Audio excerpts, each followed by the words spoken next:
Hello there, NintendoGBR fans and followers alike, hope you're all well. Welcome to another episode of Nintendo, My Life and I, with me, NintendoGBR. Coming up, switching off to your consumers, I'm going to be discussing the launch lineup for the Nintendo Switch and why I believe Nintendo are not learning from their past errors, and they keep on doing it. Nintendo, what is wrong with you?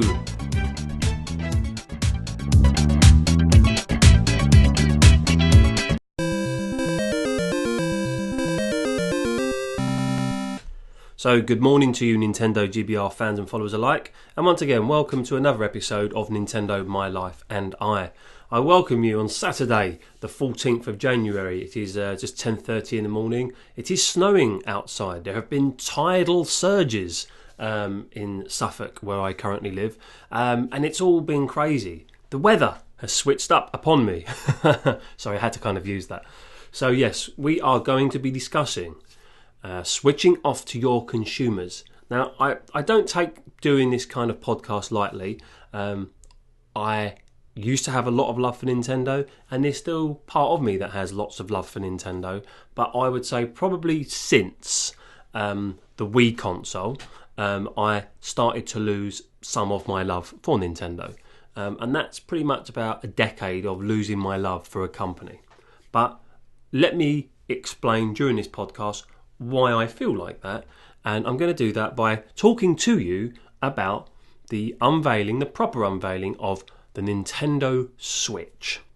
Now, first and foremost, I don't know if any of you have had a look, I previously made a podcast called Is Nintendo Becoming Apple Again? And that fits in quite nicely just for the beginning here, because what Nintendo have done is they've talked about a brand new product, and what they're going to do is they're going to be bringing it to market in 7 weeks. Now, for me, that is exactly what Apple have a track record of doing. They will tell you about a new product and then they'll say it is now available to be pre-ordered and it's going to be out very shortly. And that's fantastic.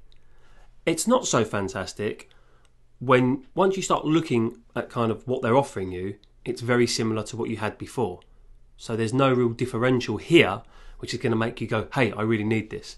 So anyway, before I go off on a tangent, let's talk about the Nintendo Switch and what it's going to offer. So right here, if you can hear it, is my magic piece of paper, which I've taken notes on. Notes, you say? How did you make notes? I used a pen. A pen? So here we go. So these are what I see as the pros and the cons of the Nintendo Switch. Now what should I start with, the pros or the cons? Well, I'll tell you what, let's go with the pros. So first and foremost, a huge pro for any Nintendo fan is having a new Legend of Zelda game on the console on launch, and this is what we have. Now that is fantastic. That is one great thing that we can be thankful for, that it's not going to be pushed back. Legend of Zelda Breath of the Wild is launching on March 3rd with Nintendo Switch. I really do hope that they haven't rushed this out and we're not going to be talking about little glitches here and there in the game. Nintendo have a long and pretty much excellent track record at releasing games in peak condition. So I'm very hopeful that it is going to be the great experience that we all want. But that is a plus. It's a very big plus. Okay. Secondly, another great pro, no region lock. Now, I was never one for lots of importing games, but I can remember getting Roadrunner, the Warner Brothers cartoon on the Super Nintendo, where I had to buy a universal adapter. And I can remember importing Resident Evil 4 on the GameCube from the United States and the Mega Man collection on the GameCube also. So I'm not adverse to ordering and importing games from other countries. I think it's a great thing that they've removed the region lock finally. And I think some people may even consider importing their Switch because it'll be cheaper, and same for the games. But anyway, let's continue. So obviously, let's not forget, this is really the first handheld home console which you can now take with you to your friends and play. So instead of saying, I'll bring my console to your house, that sounded strange, didn't it? I'll bring my console to your house, you can take the Switch with you, You can put it on, say, for example, a table, and you can unclip the Joy-Con controllers, and you can play two-player games. So you can take your console to your friend's house without all the stress. So that's another great thing. But it is a handheld console. So you can play what looks to be PlayStation 3, Xbox 360 games on the move. That is always going to be a great thing. And anybody that says otherwise is just crazy. Another pro, the Joy-Con controllers. They're getting a lot of praise online from a lot of the video games journalists. They're saying it feels very natural. They work very well. And they're basically pointing out that, look, you are actually getting two controllers in this from the box from launch. So let's not forget that you are getting two controllers, because I think sometimes people are losing sight of that. So that's a pro. Also, the screen is getting lots of praise. Obviously, we found out that it is a touchscreen. We found out that the company that are supplying Nintendo with the touchscreen technology is also the company that I believe, and this is what I've read, is suing Apple. They signed a contract with Nintendo to help them with the touchscreen and the feedback. So that's fantastic. The touchscreen is going to be really intuitive, it sounds like. And also, it sounds like the screen looks really nice. So that's a great thing. And my last for the pros is that you've got the capture button on the screen. On the tablet, sorry. Now, they did say it's only going to be capturing screenshots at the moment, but it will allow you to capture video in the future. So that's a positive thing. There was also chat about an improved online service. I'll believe it when I see it, Nintendo. And there was also the idea that you could, voice chat like you do on, say, Xbox Live and the PlayStation Network. So that's also a pro. So, coming up after the break, the cons of the Nintendo Switch. Okay, thank you very much for coming back. You are listening to Nintendo, My Life and I with me, NintendoGBR. And now we are going to be talking about the cons of the Nintendo Switch. Now, I must say, when I woke up and I watched the presentation at about 7 o'clock UK time, I was quite happy with what I was seeing. I thought Nintendo did a really good job. I probably should have put this in the pros actually, explaining how and what the console is about. Much better than they did with the Wii U. But it was only when, you start thinking about things and, you think to yourself, well, is this really as good as I was hoping for? I'm not so sure. And as I, believe that I'm quite... I am a Nintendo fanboy to a point, but I believe that I'm quite balanced now with my view. At the merry old age of 35, I like to think that I can now differentiate and just not say, hey, Nintendo is the best console, just like fanboys do for PS4 and Xbox One. So the cons of the Nintendo Switch. So first and foremost, it's the £280 price point. Now, I think maybe that's a little bit unfair, and I think some people are jumping on that unfairly, and they're not really reporting the reason why. In the USA, where everyone's going mad because of Trump mania, it's priced at $299, which if you convert it into UK pounds is around about £246. Now I think a lot of people were hoping that the Switch would launch in the UK for £250.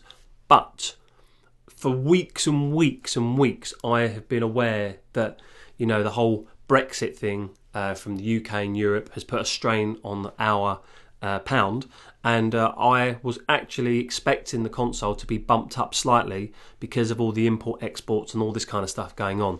So I kind of look at this that it was supposed to launch at £250 with two controllers. That's £70 more than the Wii launched for, and around about £50 less than the Wii U launched for.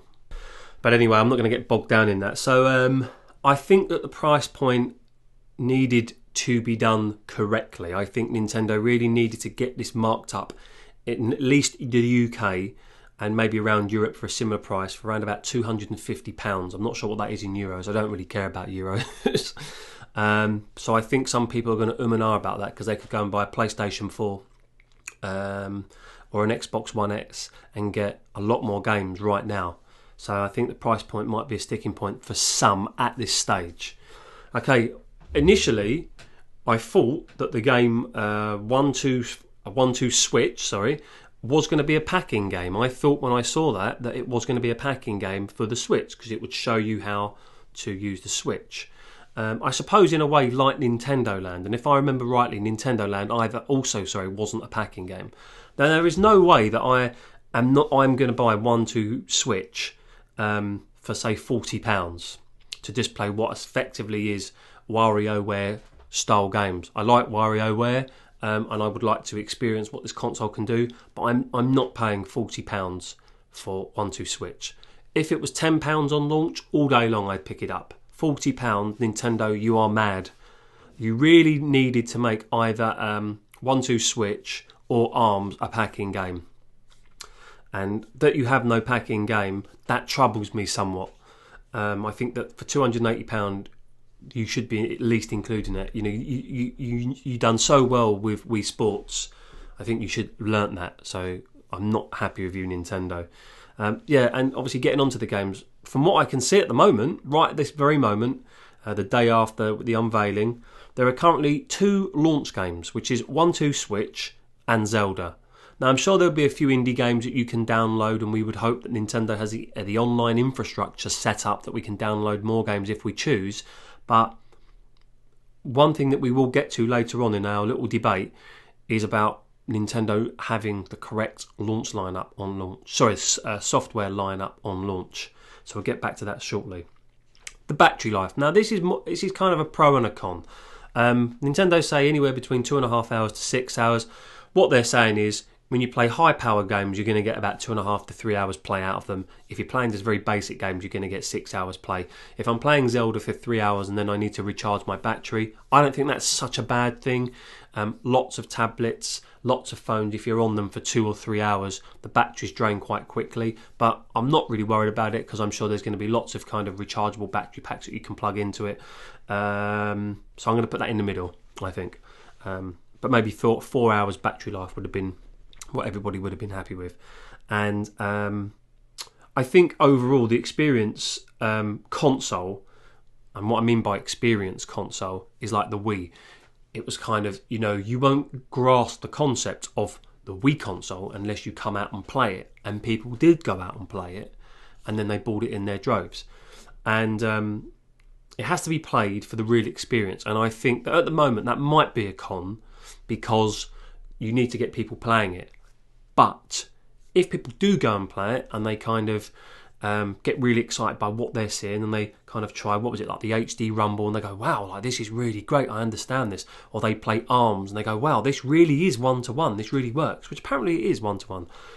It works really well, but it's an experience console, unlike, say, the Xbox and the PlayStation 4, this is a real powerful console. You can play these games, people can just see it, whereas Nintendo kind of make experience consoles where you have to see it. So unless people get out in their droves like they did with the Wii, this could also be something that holds it back.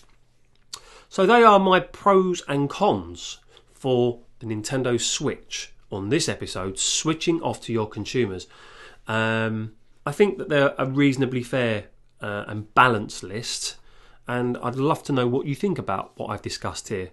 Now, in the final segment of today's podcast, I'm just going to have a very small debate with myself in a room with nobody here. But hey, I'm talking to you guys, so you can talk to me. You can talk back to me, I think. Hello, can you hear me?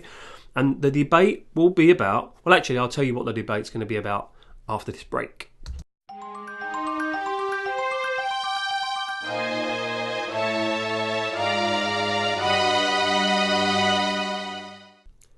Okay, hello there and welcome back to Nintendo, My Life and I, with me, NintendoGBR.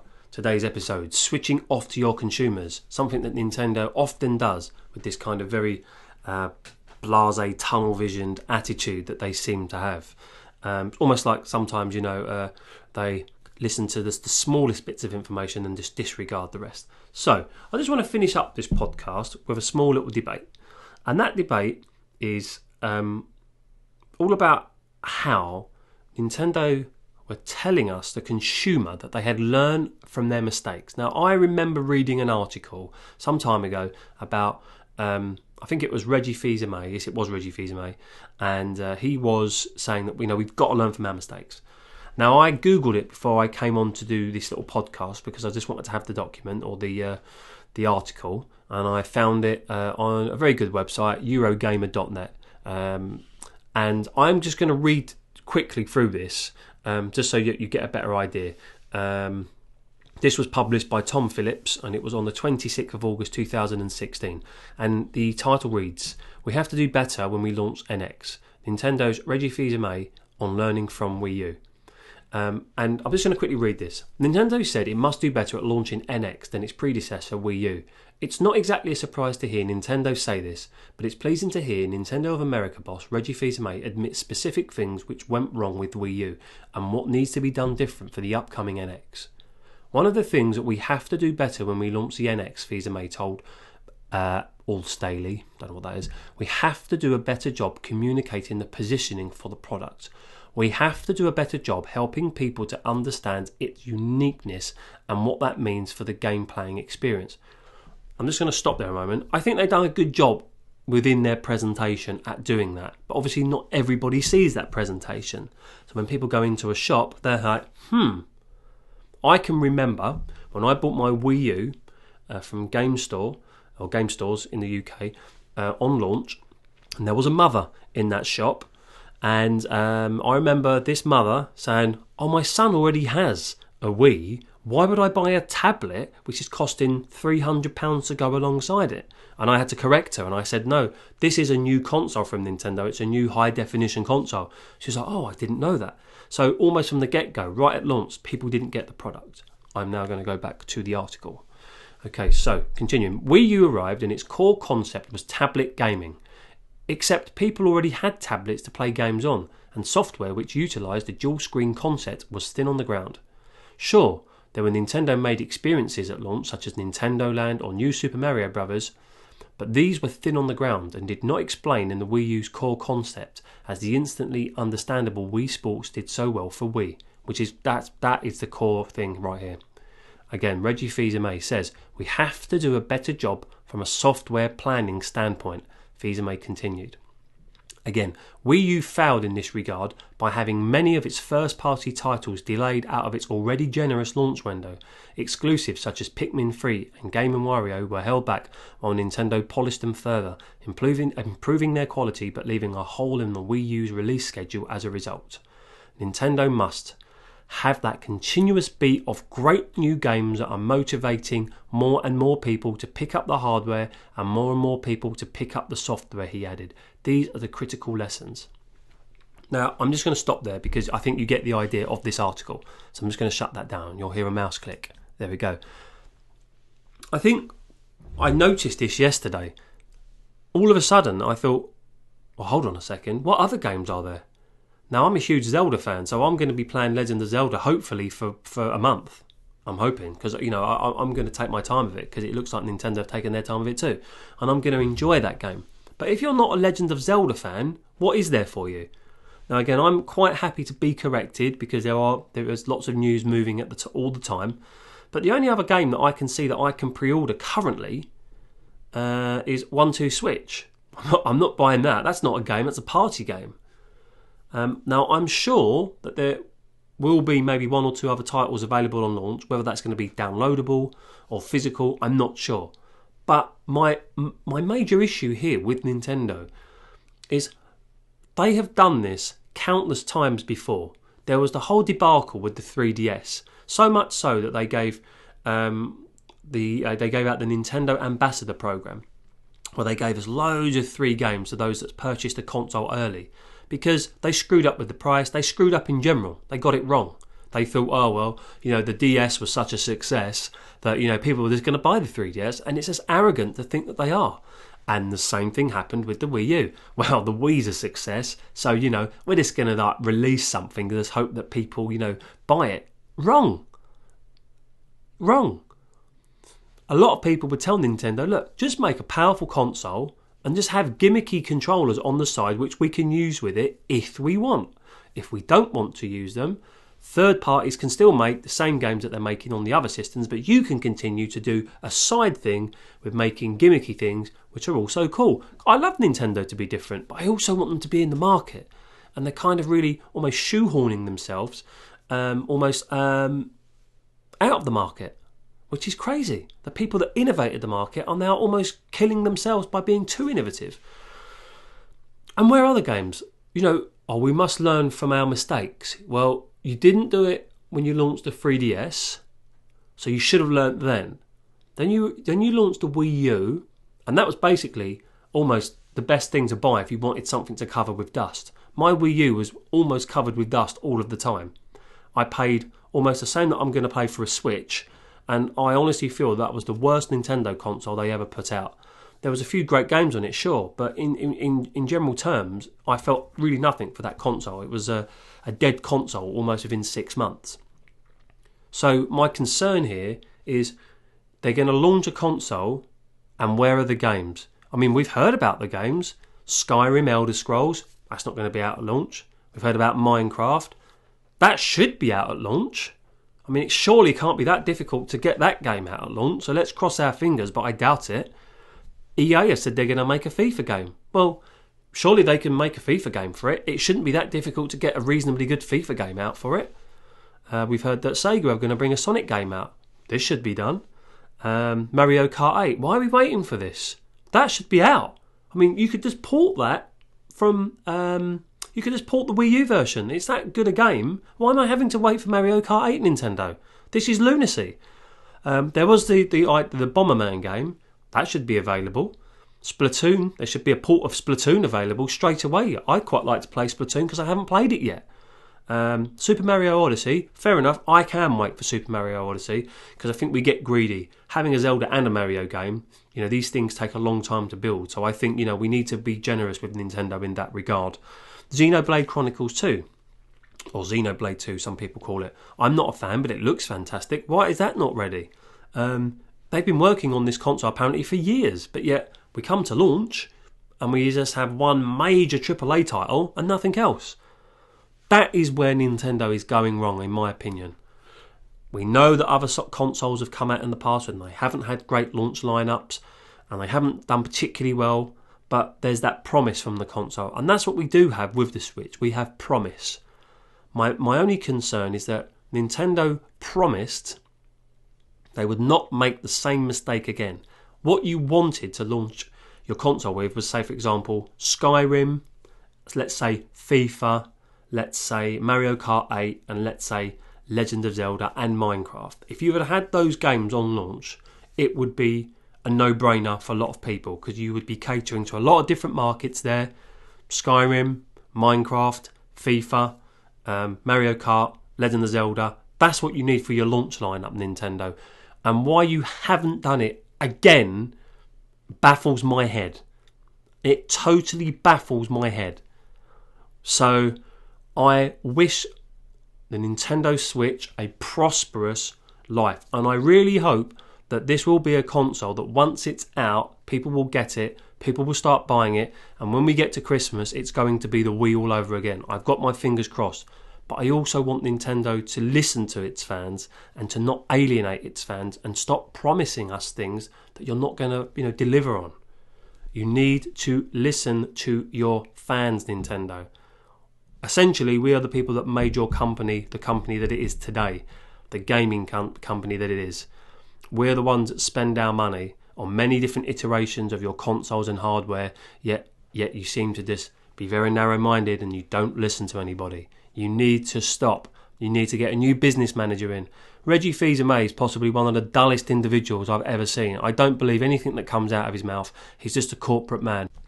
Don't get me wrong, I have nothing against Reggie Fils-Aimé. I just don't believe him to be kind of like the embodiment of Nintendo. I think that's what I'm trying to get at. I just don't believe that he's the embodiment of Nintendo. You need to get maybe someone in who's a little bit younger and can really kind of sell this product to a new audience. And also interact with everybody at Nintendo and say, look, this isn't working. You must listen if you want to survive. But anyway, that was my rant. That was my debate, my rant, whatever you want to call it. Anyway, NintendoGBR is now going to sign off. Thank you very much for listening to Nintendo My Life and I with myself, and this was Switching Off to Your Consumers. Thank you very much for listening. I'll see you next time. And don't forget, people, if you found my channel via YouTube, you can also subscribe to my Twitter feed, which is @NintendoGBR.